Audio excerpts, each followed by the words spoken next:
Forecast. I'm Joseph, the host of the UFC Forecast, with the co-host Loaf, and we're back for Nascimento, Imavov, and Kelvin Gastelum.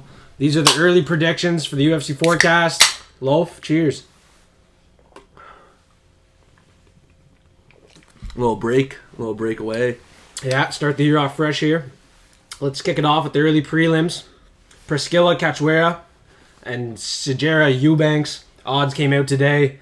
Priscila's coming in as an underdog, Loaf. What? No. Yeah, she's coming in. She's coming in as an underdog today. She's a powerful striker, has 7 knockouts, coming off a big knockout win. Eubanks coming off a knockout loss. I can definitely see Priscila getting this one done as a 265 underdog. She has powerful striking, very good on the feet. 65% takedown defense, so I don't think Eubanks will get her down.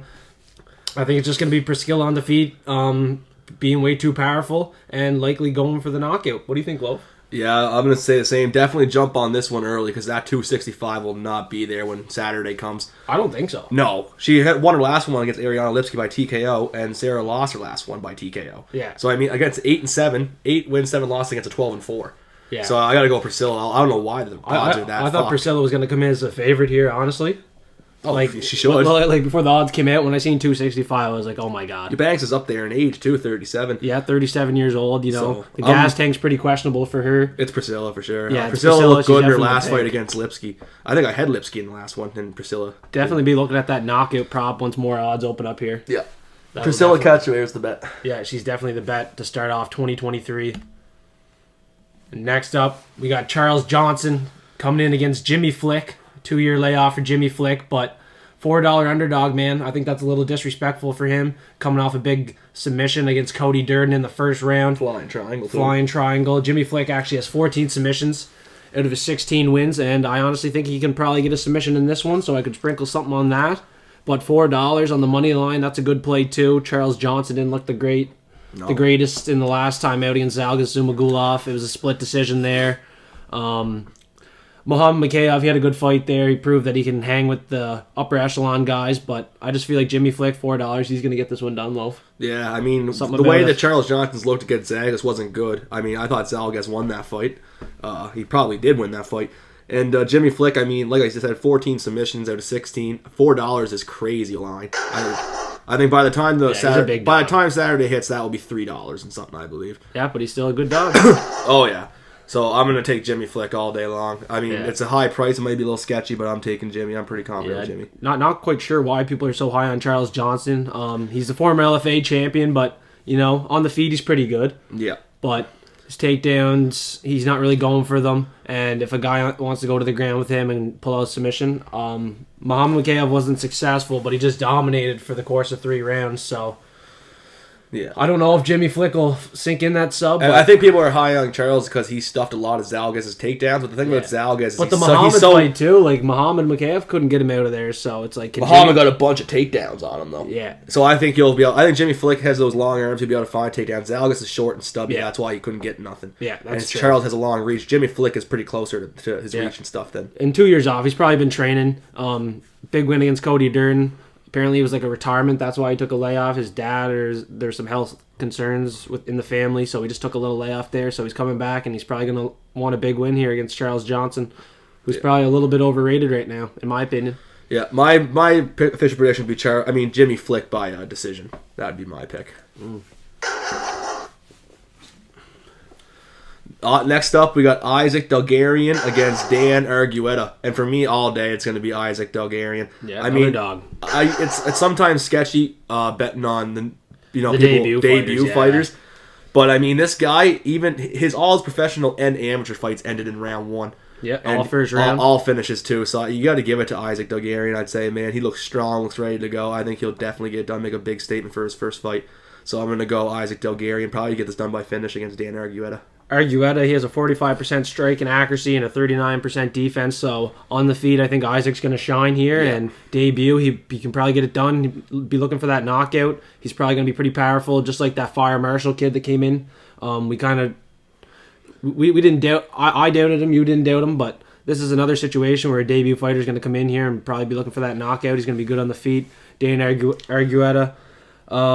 He was an LFA. He's only had one UFC fight there against Damon Jackson. He lost that one, so he doesn't have much UFC experience. So, honestly, these are two new guys in the UFC. I think Isaac's going to shine. When they give you someone like this, though, who has all first-round finishes Yeah. and come in against Dan Argueta, even if you're not going to take him in parlays, take him alone and sprinkles it for a finish. Because if he's 260 just to win, for a finish, it'll be pretty high paying. Yeah, like Dan's only had one UFC fight against Damon Jackson there in the last one, so he doesn't have that much UFC experience that's high level either. So I think Isaac's the play here for sure at 260. I think he'd be looking for that knockout low. Isaac Dulgarian for finish. Dan's a wrestler, so that's why he's probably going to try to avoid Dan with Dan, but on the feet he should be fine. Next up, we got Allan Nascimento and Carlos Hernandez, and this is a little closer than the odds may say. I mean, if you look at Carlos Hernandez, the only two fights that the only one he lost was a split decision against. I don't know. Either way, Carlos Hernandez, he had a good win over Victor Altamirano, and Victor's pretty good. I mean, I thought he was shit, but he came out his last fight and did really well. And Allan Nascimento, I haven't really heard much of him, honestly, but he's a big favorite. Big favorite, but he's been win-loss since 2016. He's due for a loss in this one. But even Allan Nascimento's record's pretty impressive. His couple losses have been split too to some pretty tough people. So I'm going to go Allan Nascimento to get this one done. He's a submission artist. He has 13 submissions, but the problem is he has a 16% takedown defense. So if a wrestler wants to come in and get some takedowns, they may be successful. And Carlos Hernandez could be that guy at 420. That's a pretty big price tag. They're kind of counting him out, but he's definitely in this fight. Should be closer than the odds say, but I think you got to side Nascimento. You got to side with Allan Nascimento, the submission specialist, 13 submissions. Coming off a big win against Jake Hadley, I think he snaps that win-loss streak since 2016, like I said, you know what I mean? I think he really does snap it. Jake Hadley, that was a tough opponent, and he proved that he was game in that one. So next up, we got Javid Basharat versus Mateus Mendonca, and this one is a really close one. Both undefeated, 13-0 against a 10-0. And I like Javid Basharat, but this guy coming in, man, I mean, his strike accuracy, how many significant strikes he throws in a minute is crazy. Yeah, it's very He's a high. really good striker, and Javid Basharat struggled against Gravely last time. He still managed to get the decision, but he did struggle. And with this one, I mean, I did look at his last fight, that Ashik Ajim, and he's 6-2, I believe. So I mean, I feel like his record may be a bit padded for 10-0, and against a guy like Javid Basharat, who's known for striking and grappling, he's good in either He's good in either way. So I got to go with Javid Basharat to get this done. That experience in the UFC over Tony Gravely, and what was his name there? Trevin Jones. Trevin Jones, yeah. Yeah, experience is going to come into effect here, and Javid should get it done. You know what I mean? Mateus Mendonca does have 7 first-round finishes, but a guy like Javid Basharat, he's going to avoid that striking. He has a good striking defense at 66%. He has a good takedown defense at 81%. His defense is very high level. He's been fighting a little bit higher level guys, so I think his experience is going to come into effect here. He's going to get this one done, and a lot of people have him. He's $1.25. Definitely think he's a safe play. Even Basharat's hands against Gravely look pretty good. Yeah, he proved in his last one. His hands are very good. Gravely's a knockout artist, and if Basharat did that good against Gravely, I can see him doing the same thing against Mendonca. And Trevin Jones, he took Trevin Jones down a bunch, so he's proved that he can play on the ground and be very successful, and he can keep it on the feet and be very successful. This is a fight, though. This is a tough debut fight for Mateus Mendonca. It's a fight where anything can happen. Very tough fight. Yeah, anything can happen. I don't know. I wouldn't be surprised if Mateus gets it done. He does have 7 first-round finishes coming out of a good program, shoot boxing down in Brazil. That's where Charles Oliveira came out of, but I really can't see him getting it done in his debut fight against a tough guy like Javid Basharat. Yeah. Next up, we got Mateus Rebecki and Nick Fiore. And this one, obviously, I'm going with Mateus Rebecki. I mean, this guy is a monster. His last fight, he didn't throw a single punch. Not a punch. He just continued to throw this guy to the ground and then get him in a rear naked choke. You got to go with a guy who's 16-1 against a 6-0 debuter for sure. So I got to go Mateus Rebecki to get this one done by finish. He's either going to find that sub or that KO against a new up-and-comer like Nick Fiore. So I'm going to go Mateus Rebecki. Yeah, Nick Fiore is coming from the combat zone. He has 2 fights against a guy that's 16 and 106.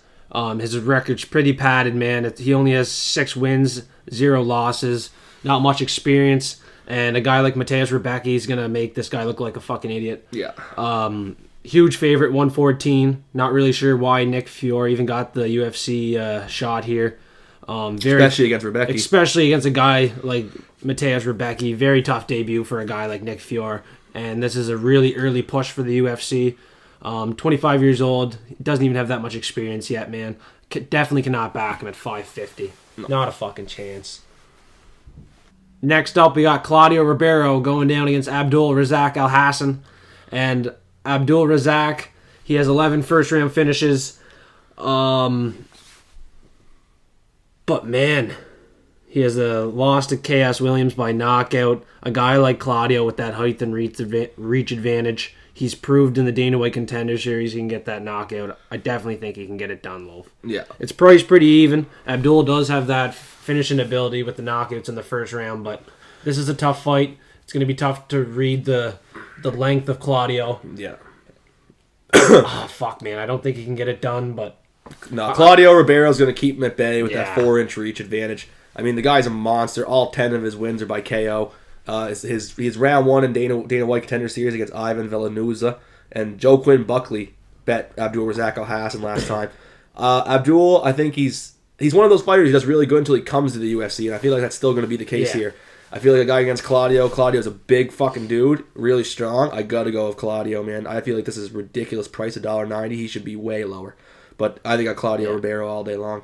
Yeah, Ribeiro has 10 knockouts. By knockout, I got him by. If he's got 10 by, if he has all 10 by KO, all 10 by KO, and 8 in the first round. And Abdul has been knocked out before, so I got him with KO. He's only been knocked out by Chaos Williams. His another notable loss was Jacob Malkoun by a decision, but definitely think the length, the reach of Claudio Ribeiro is going to be a big problem, and he proved it in the Dana White Contender Series. Had the first round knockout, 10 wins by knockout. Like I said, he definitely gets this one done against Abdul Razak Alhassan, who's been struggling lately in the UFC. I'd say this is an early one. And I thought he was cut. Low. So yeah. He probably will be after this one. To see him back on the roster, they're giving him a little favor in a debut fighter, but I don't think he gets Not it much done. of a favor. I'd say he's going to get knocked out round 1. Yeah. Next up, we got Umar Nurmagomedov versus Raoni Barcelos. And everyone's loaded up on obviously, I'm going Umar. Yeah. A cousin of Khabib, trains of Khabib in Islam. You got to go with Umar. You got Nate Maness by unanimous decision. Nate Maness is a tough guy. Raoni Barcelos is also good, but he's not going to be able to avoid the takedowns of Umar Nurmagomedov, no matter how good his takedown. He has 93% takedown defense. Don't matter. Umar is going to get him down. Don't fucking matter. Those guys are relentless. They're a different breed. He's going to get him down. He's going to get him. He averages 5, Umar. Even on the feet, Umar is not bad on at the all. feet, he's very good. He has better numbers than Raoni Barcelos, to be honest with you, on the feet. So he only has 1 knockout, but I wouldn't be surprised if he can get the knockout, man. These Russians, they do have good striking. I don't think I think this is better in striking percentages. I think Umar's going to get the decision against Barcelos. Yeah, it'll likely be a decision. But Raoni won't be a problem on the feet, and he won't be too much on the ground for him.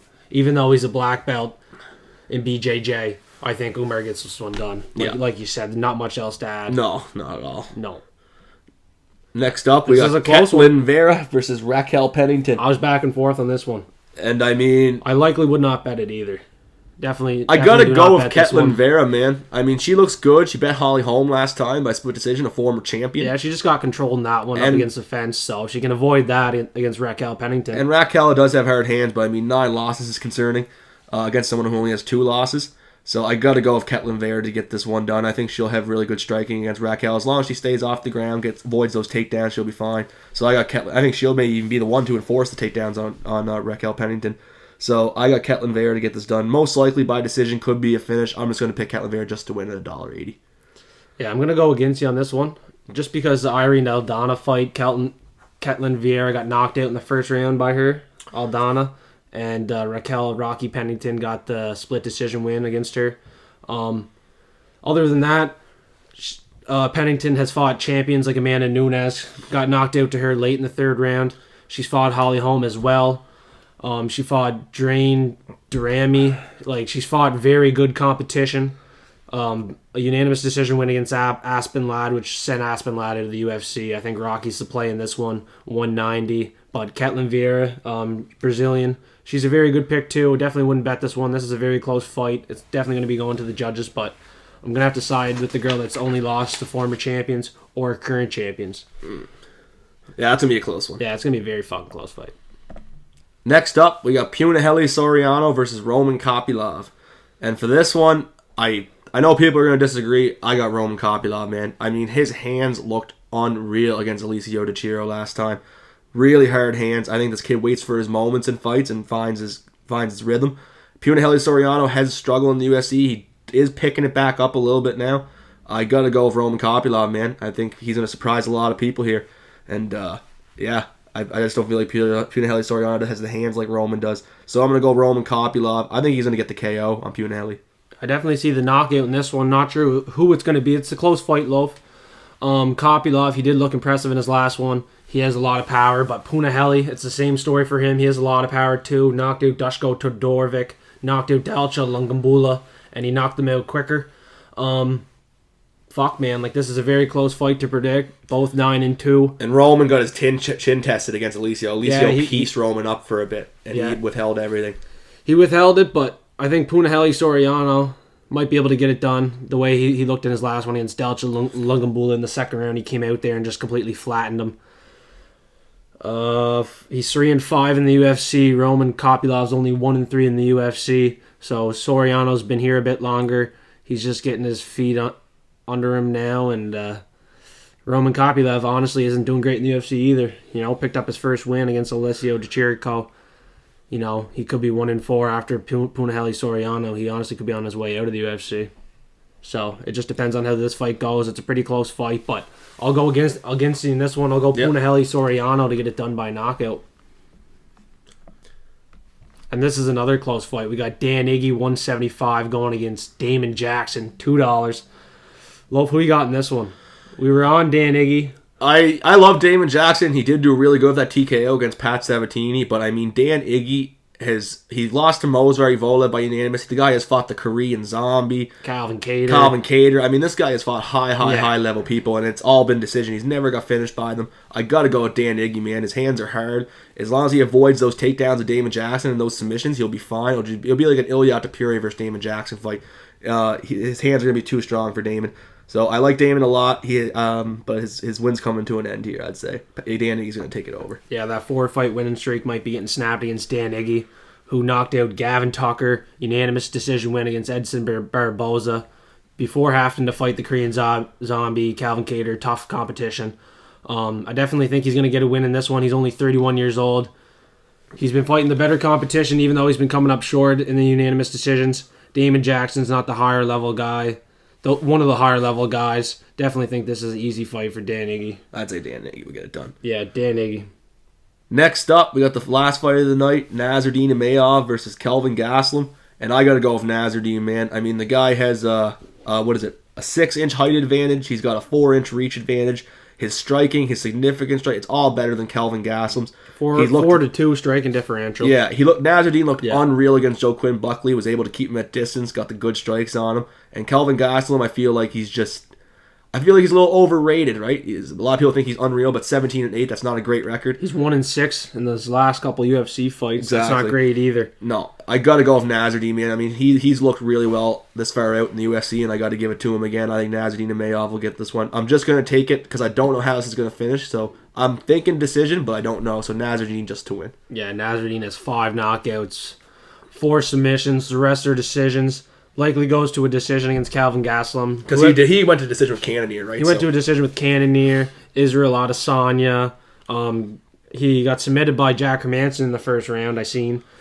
But, yeah, Nasruddin's definitely the play on the money line for me here. No question about it. Joaquin Buckley avoided the power in that one. Kelvin Gastelum's going to have a hard time finding his chin when there's a 6-inch height advantage as well. Yeah, Nasruddin has the height advantage, the reach advantage. He's a very good counter striker, very good grappler. I think he gets this one done. And now we got our locks and dogs of the week. For me, I'm going to lock in Umar Nurmagomedov, 116. I had a poor record in 2010, 2020 there, so I'm going to be very safe this card. I'm locking in Umar Nurmagomedov against Raoni Barcelos. Loaf, you're 4 in a row. Who's your play this week? I'm going to risk it this one a little bit. I'm going to go Javid Basharat for my lock. I love the guy ever since he joined UFC. I know he has a hard fight this week, but I hope he can pull through and get me to 5 locks of the week. Yeah. So I'm going to still go on him. I was going to change my mind, but I feel like he's going to get her done. I'm going to play super safe. I'm going to go Umar, but I'm going to listen to you. I'm definitely thinking Javid Basharat gets it done, Loaf. I think you're going to be 5 in a row. Now our dogs of the week. Loaf, who you got? My dog, I did have Roman Kopylov, but I feel like that one may be on the fence a bit. I'm gonna go a little riskier, I think, and I think he has a better chance. I'm gonna go Isaac Dulgarian for my dog of the week. That's a very good dog. Yeah. And for my underdog, I'm gonna risk it. I'm going Jimmy Flick, $4 underdog. I think he gets it done against Charles Johnson. Join the Patreon for all of our bets, lowest bets. We're gonna put them out there. It's only $5 a month. Make sure to smash the like button. Suplex the subscribe button. We really appreciate that support. Stay tuned for the final picks. Those will come out on Friday. Yeah.